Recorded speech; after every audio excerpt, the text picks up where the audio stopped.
wetu na Chilanga. Sisi tuko leo tumepata hiyo msiba. Tumekuja kwa ajili ya kuwashukuru wana CCM na wananchi kwa ajili ya kuchagua Chama cha Mapinduzi kwenye uchaguzi mkuu na kupata kura za ushindi. Kwa hiyo tukaona kwamba ili tuweze kushukuru zaidi, lazima tupate pia na wenzetu wanasema nini, kwa sababu wewe ndio mwenye watu, wewe ndio mwenye wanachama. Sisi tunaposema wanachama wa Chama cha Mapinduzi wako wapi? Wako wapi? Bado tumekuja ili tubadilishane mawazo na wewe mwenzetu ambao unawaongoza wanachama, tuone uzoefu, utuambie Chama cha Mapinduzi na kwa umri wako tulikotoka, tulipo, unashauri nini tuendako, serikali yako juu ya utekelezaji wa ilani, tulikotoka, tulipo, na unashauri nini tuendako. Una changamoto gani unazipata wakati unapata vikao vyako na wanachama wako, au pale ambapo ukiwa nyumbani wanakuja odi wanachama kuna moja mbili tatu. Sasa tunakuja ili kubadilishana mawazo, kama kuna kahawa leta, tunakunywa kahawa. Wananchi wangu kwa ujumla, wanasema nikisemea chama tasemea upande mmoja. Wananchi wangu kwa ujumla, tunapokaa kwenye vikao vyetu tunazungumza, tunajadiliana mambo ya sungusungu, mambo ya maendeleo, kwa tunajadili kwa pamoja. Kwa kweli wananchi wangu naishi nao vizuri na wananiitikia. Labda nikisema hivyo, changamoto inakuja kwenye labda kwenye ada, kwa sababu ada siwezi kujua kwamba wanalipaje au hawalipi. Hapo kwenye ada hapo kuna changamoto hapo, kwa sababu siku za nyuma tulikuwa tukitumia vile vijiarara, najua huyu kalipa huyu hajalipa, una urahisi hata wa kukumbusha. Lakini sasa hivi tunakwenda na mambo ya kidijitali, kwa kweli ile fursa ya kujua kwamba huyu amelipa na huyu hajalipa inakuwa ni changamoto. Kwanza. La pili, mtaa huu sisi changamoto yetu tunaomba kivuko kidogo, kwa maana makaravati tuna sehemu yetu hapo chini, mvua kama za masika zinajaa na watoto wanashindwa kupita au wananchi wanashindwa kupita. Kwa hiyo ile ombi letu ni makaravati tutengenezewe hapo chini ili tuweze kupita kwa usalama. La tatu, sisi huko tumezungukwa na viwanda. Tumezungukwa na viwanda, sasa sababu inakuja hivi, shida. Wananunua maeneo wale wenye viwanda lakini hawafanyi kazi zao kwa wakati. Matokeo yanakuja kuwa na msitu na vibaka tunakimbizana nao humo. Lakini wangekuwa wananunua alafu wanajenga viwanda, tunajua tunapata ajira, vijana wetu wanapata ajira. Kwa hiyo tunashukuru. Lakini sasa wafanye ile kazi kwa wakati, ili na sisi tuondokane na changamoto za vibaka. Kwa sababu misitu hii au vifukutu utakuta mtu anajificha pale, hata kama utalinda sungusungu, lakini mwenzio tayari yuko sehemu huwezi kumuona. Na pale mnapolinda anajua kabisa nyinyi mmeshaelekea huku, lakini atarudi nyuma, atakwenda kufanya uhalifu. Sasa hiyo naye pia ni ombi katika chama chetu.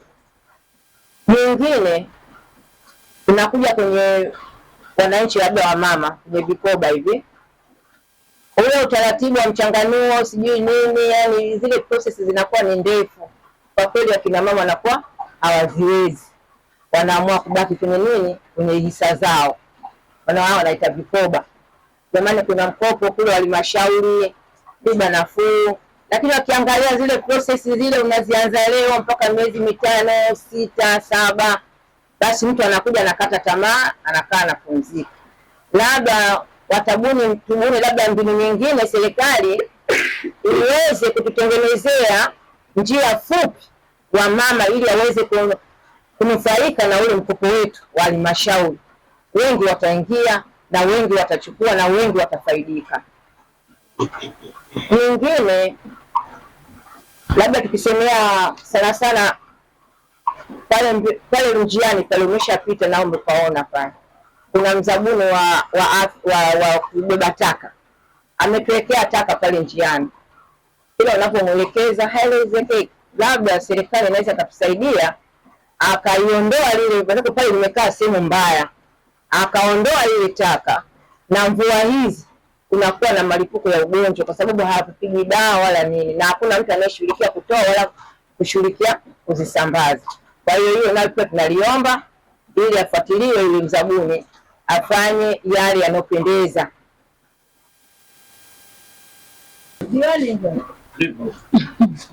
Kweli tuanze kwenye hasa kwenye changamoto ya mambo ya afya. Mzabuni wa kwanza alikuwa hana vitendea kazi. Kwa hiyo alikuona kwamba achukue takataka ziweke sehemu, afu baadaye zisombe pale aende akaziweke kwenye shimo kwenye damu. Lakini hakufanya hivyo. Sasa matokeo yake anakusanya takataka za majumbani zile anaziacha. Na mwenyekiti wa mtaa bwana ili swala lishughulikie, na ameshawasiliana na mzabuni kwamba atazitoa. Tunaona mpaka hivi sasa ni mbaya. Sababu ujio wako huu sisi tufanye, kwa sababu taarifa nimefika kwenye dola serikali. Na yeye mzabuni akasema nitazitoa. Na mvua ndio hizi. Kwa hiyo swala balozi na malalamiko lake liko sahihi, amefikisha tunao. Na mimi nishaitupa kwa mwenyekiti wa serikali ya mtaa. Na yeye ile kalipewa kwa mzabuni. Lakini bado haijatendewa kazi. Kwa shida iko kwa mzabuni. Kwani mzabuni huyu si wa halmashauri? Diwani tusaidie na mengine yote ya kuhusu mikopo yote yajibu hapa.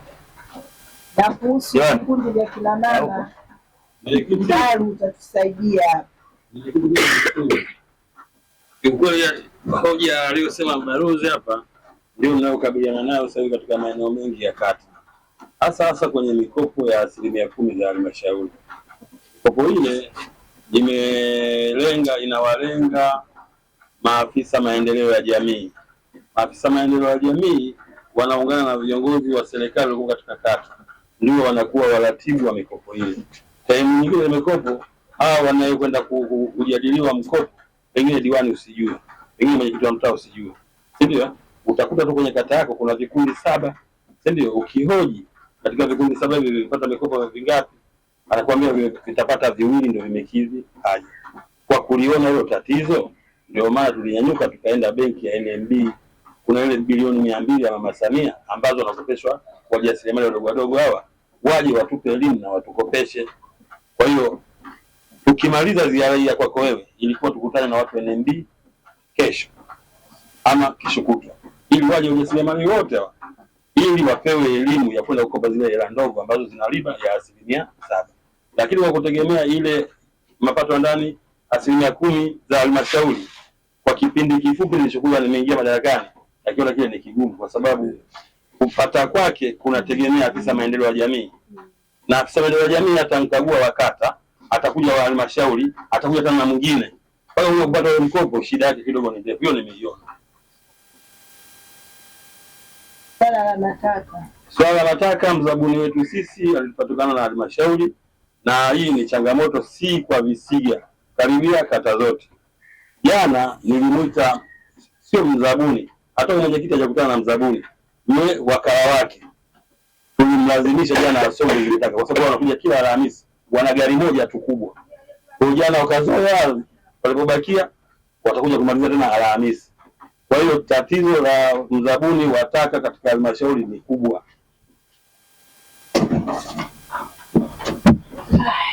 Umesema vikundi vinafanyaje kusajili vikundi? Utaratibu wa vikundi vya kina mama. Haya.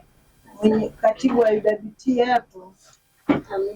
Katibu wa UWT anashiriki sana kwenye hayo mambo ya kuhamasisha ili watu utaratibu. Asante mwenyekiti na balozi wetu. Mimi naitwa Cecilia Ndaru, ndiye katibu wa umoja wa wanawake wa CCM. Mwenyekiti na kamati yangu toka tarehe 10 na Mungu alitutunza tukamaliza ziara tarehe 18.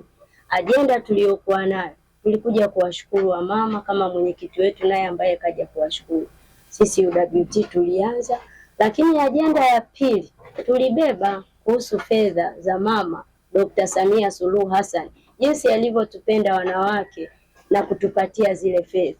Na kila nilipokuwa naenda kwenye kata, mimi katibu niliandika tukutane na maafisa maendeleo ya jamii. Hatukufeli. Lakini wakati tunamhoji katika ziara yetu afisa maendeleo ya jamii, walituambia hivi, katibu, format hii hapa, kawaambia wamama zako walipe nini? Madeni. Tukakutana na Mbwawa, kuna madeni mazito ambapo hata diwani Judy akisimama, madiwani wenzake wanaweza wakamzomea. Huwai, wewe tumekupa hela, wakina mama hawajarudisha. Tukaendelea kuongea kwa sauti ya upole, tukiwaonea huruma wa mama wenzetu ambao Mungu katupatia nafasi hii kuwasaidia na kuwaelimisha. Hakuna anayejua, ila Mungu anapokujalia unashauri.